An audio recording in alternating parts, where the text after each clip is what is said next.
बेईमानों की नगरी में कौन है ईमानदार? हम मिलाते हैं हाथ उन्हीं से जो कम है बेईमान, क्योंकि मैं वैश्य व्यापार हूँ।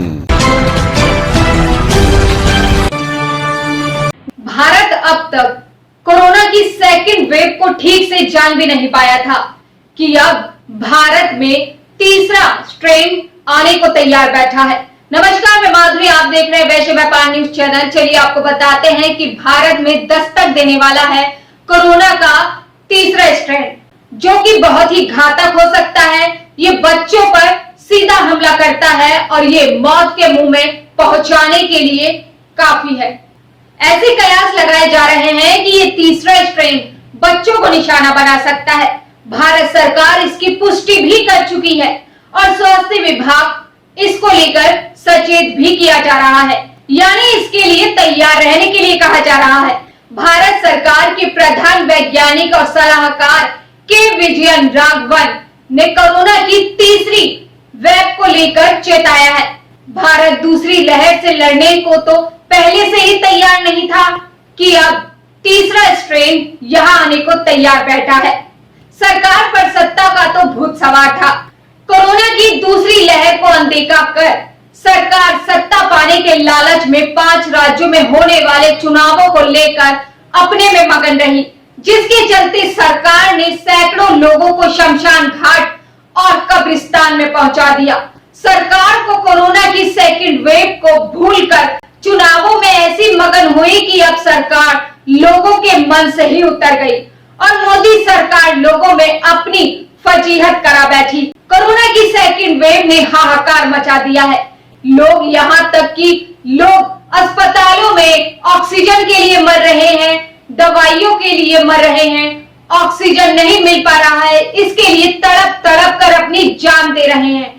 अस्पतालों में वेंटिलेटर की कमी साफ देखी जा रही है, जो अभी भी जारी है। लेकिन सरकार पर तो अपनी राजनीति रोटियां सेकने का भूत सवार था। सरकार तो अपनी राजनीतिक रोटियां सेक रही है, रैलियां और जनसभाओं को संबोधित कर रही है और यहाँ दर्जनों के भाव में लोग शमशान घाट और कब्रिस्तान का रुख कर रहे हैं। क्या सरकार सत्ता पाने के लालच में लोगों को शमशान घाट और कब्रिस्तान पहुंचाने का काम कर रही है?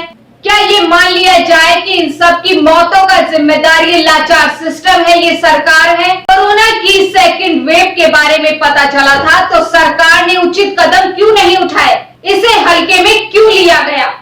लेकिन सरकार को लगा कि भारत से कोरोना की वापसी हो गई है, अब ये दोबारा नहीं आएगा, जिसके बाद सरकार बिना सोचे समझे वैक्सीन की खेप अन्य देशों को पहुंचाती रही।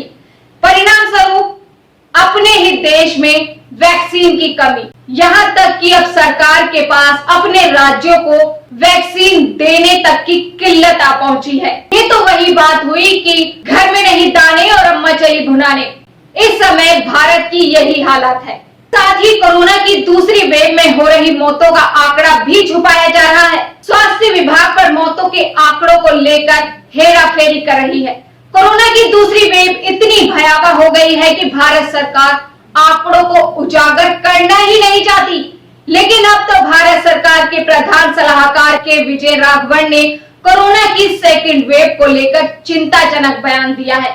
उन्होंने कहा है कि कोरोना की सेकंड वेव को देखते हुए ये मान लेना चाहिए कि इसकी तीसरी लहर काफी घातक साबित होगी।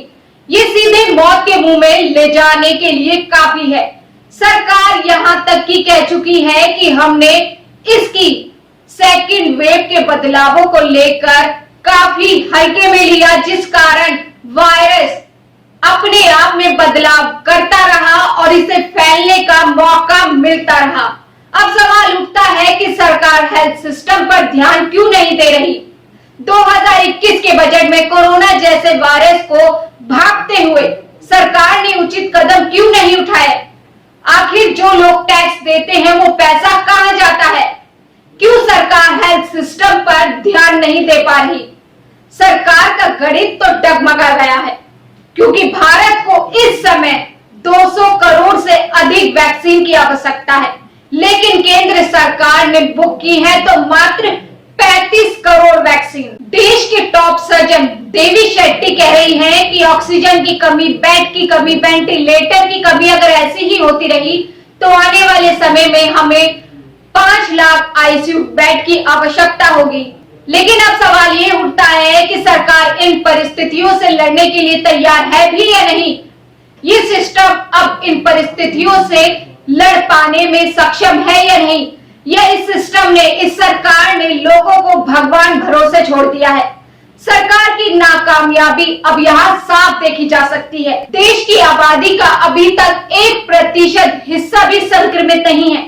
आप सोचिए, अगर अरबों की आबादी का 1% हिस्सा भी संक्रमित हो जाता है तो देश में प्रलय जैसे हालातों से कोई इनकार नहीं कर सकता। कोरोना की तीसरी वेव को लेकर आप क्या सोचते हैं, हमें कमेंट बॉक्स में अवश्य बताएं। आज के लिए बस इतना ही। नमस्कार।